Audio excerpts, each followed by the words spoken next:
The Washington bureau chief for the Dallas Morning News responded to the president's tweet about witnessing firsthand the horror and devastation caused by Hurricane Harvey by posting this tweet. It says, "Our reporting does not match claim that POTUS witnessed any horror or devastation firsthand."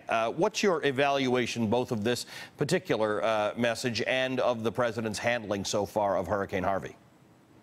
Well, it's interesting. The president went down pretty early in terms of the scale of when presidents tend to go onto the ground in these natural disaster situations, and he avoided Houston, the hardest hit area, and that was probably a smart decision because Houston is still underwater. There are enormous law enforcement resources being dedicated to the recovery efforts and dealing with the devastation there. So he chose to go to Corpus Christi, and then he went to Austin, two areas that Corpus Christi in particular did have a lot of damage, but he chose to go to a place that wasn't really at the center of what we're talking about here. Now, the upside of that is that you're not pulling as many law enforcement resources away. The downside in terms of the optics is that you are not dealing necessarily with people who are the hardest hit.